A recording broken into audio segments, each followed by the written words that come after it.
Land Cruiser 80 edisi November. Ini punyanya Pak Haji Barudin dari Kalsel. Memang mobilnya dipakai hari-hari untuk ketambang dia. Jadi mobilnya pakai ban ekstrim gitu. Sebenarnya ini ban MT. Jadi Maxi Strip Radar itu banyak kalau golongannya MT. Cuman hati-hati. Jadi kalau yang ban 35 itu semua hard compound, jadi dipakainya lebih awet tapi lebih tidak grip. Kalau yang 37 40 itu ada yang tipenya soft compound, itu enak banget ban, dipakai harian enak, dipakai off-road enak banget. Nah, keunggulannya apa? Daripada ini keunggulannya adalah dibanding ban lain, dia itu masih mudah slip. Jadi memang gripnya ke tanah itu tidak bagus misal Delium Extreme Expedition atau Booger gitu.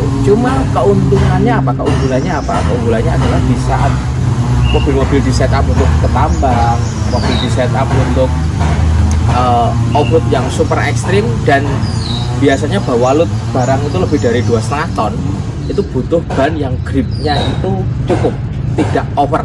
Kayak ban-ban ekstrim itu menurut saya kalau dipakai untuk mobilnya loadnya 2 ton lebih itu over di saat pakai ban ekstrim. Kalau bawanya nggak halus banget, mesti kaki-kaki rontok, gearbox rontok lah, kopel rontok lah, ampas kopling lah, matic lah gitu. Kalau setiap mobil yang long expedition misal Meratus atau IOX itu pasangin ban 37 ya, pasangin bawain bawa barang sampai loadnya overload, tapi cara bawanya nggak halus banget, itu mesti rontok. Nah, ada solusi. Kalau teman-teman itu pakai Maxi Strip Radar. Strip Radar itu mobilnya grip, kalau dipakai pelan grip, tapi pakai kenceng, dipakai ngelop gitu-gitu, dia masih bisa slip, jadi masih mudah slip. Nah, itu membuat kaki-kakinya jauh lebih awet. Ini dengan catatan adalah off-roadnya yang dipakai off-road yang DLF-DVT gini, yang speednya kencang atau yang bobotnya berat. Nah, kalau mobil mau off-road yang 1 hari, 2 hari, 3 hari gitu, boleh pakai ban yang ekstrim, yang misal Delium Extreme Expedition itu paling cocok. Gripnya bagus banget, kaki-kakinya kesiksa, tapi kan kita muatannya nggak banyak karena off-roadnya cuma 2-3 hari, jadi masih oke lah. Dan bawanya harus halus, kalau enggak matic jebol juga. Aku pakai nyobain Delium Extreme Expedition 37 di mobil JK itu tak pakai harian, pakai off-road, pakai overland, udah mungkin 2000 kilo adalah kali-kali, masih oke, masih enak gitu. Jadi ngetes aja. Cuman memang kalau di kondisi off-road bener, kita bawa barang agak banyak, ada roof dan segala macam, bawanya harus halus banget, nggak boleh setak.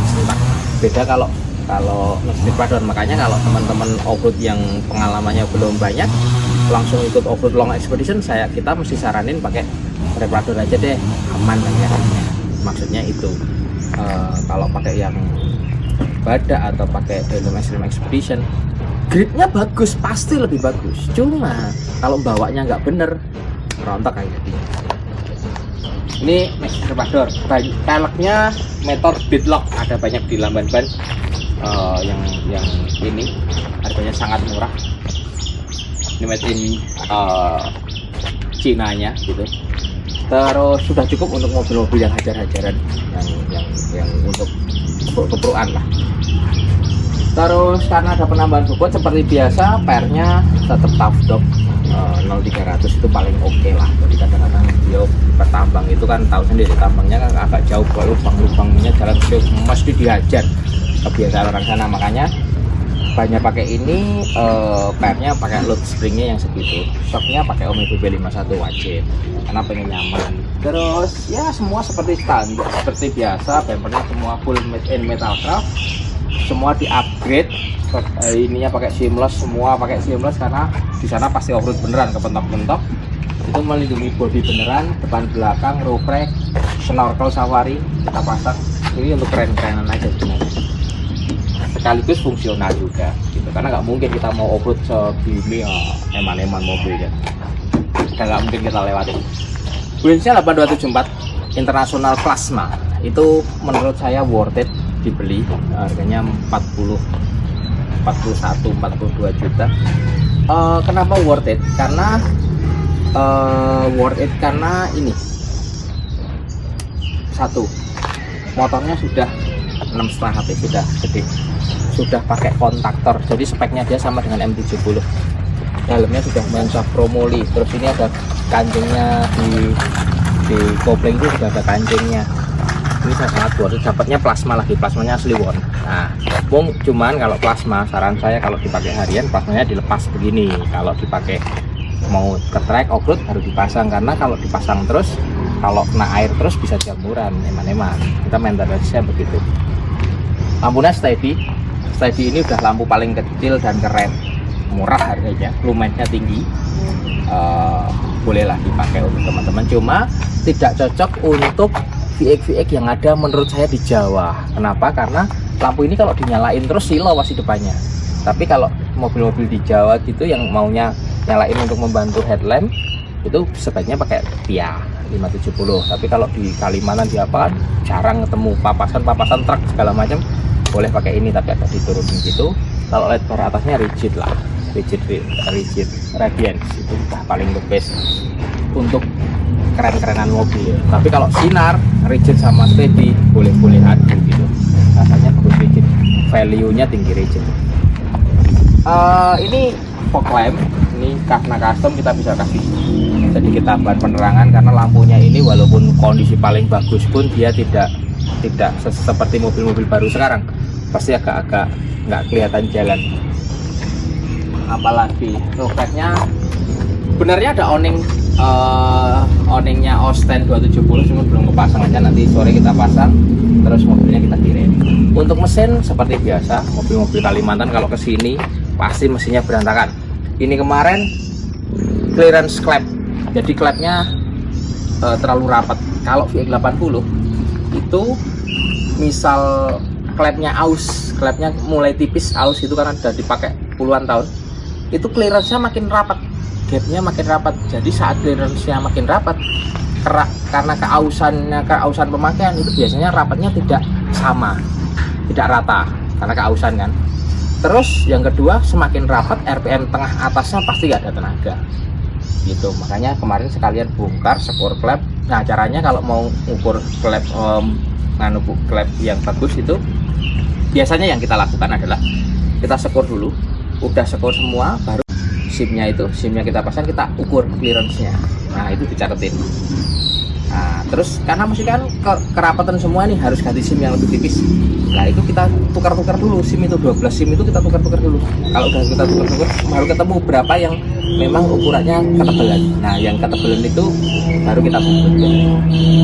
Jadi nggak perlu beli SIM baru, cukup kita bungkus aja, bikin rumah SIM gitu, pakai aluminium, dibikin rumah, masukin SIM-nya, bungkus. Aman. Metodenya gitu aja. Terus baru begitu valve oke, timing belt kita ganti baru, kosong kita upgrade-nya juga seperti biasa, bongkar dalamnya, cek, bongkari semua. Kalau rumah rotor, tolong perhatiin, kalau rumah rotor headnya kemakan, ada garis-garis, udahlah itu bubut aja, nggak perlu ganti rumah bosom. Tapi kalau itu nggak dibenerin, mau ganti rotor head baru pun tekanan solarnya kurang. Nah, kalau mau lebih galak lagi, itu ada valve vakum di atas, dilepas, dalamnya ada tuas yang kena as gas gitu, ada tuas gini yang kena shaft gas. Kalau ini ujungnya buat muter nambahin solar itu, nah itu ini bisa digerinda dikit, digerinda ya kira-kira setengah mili atau 0,3 mili gitu, pasti lebih galak. Tapi ya efeknya kebule atau asapnya lebih banyak. Nah, nggak usah khawatir, karena kalau kita bawanya ngegasnya anggang-anggang, nggak dipentokin gitu, nggak dalam gitu, ya kebulnya sedikit, asapnya sedikit. Cuman kalau kita butuhin power, kita tambahin asapnya hitam, powernya naik pasti. Karena mesin ini masih konvensional, kita nggak bisa seperti mobil-mobil Fortuner gitu-gitu yang baru, yang sudah di rack injection dan sudah common rail. Kalau common rail pembakarannya lebih sempurna, jadi asap hitamnya lebih berkurang. Tapi kalau ini kan belum, noxelnya masih noxel konvensional. Jadi kalau kita mau tambah power, pasti efeknya asapnya tambah hitam. Nah, kenapa 3-inch wajib supaya tidak supaya spuling turbonya lebih awal. terus exhaust gas temperaturnya, suhu ruang bakarnya turun. Terus saat kita nanti upgrade lagi ganti turbo, knalpotnya sudah support. Walaupun yang lain sama aja, assembly switch dan lain-lain. Nah, semoga ini bisa menjadi teman kerja di sana. Karena kemarin datangnya jelek mobilnya, sudah dipoles semua, udah dibagusin.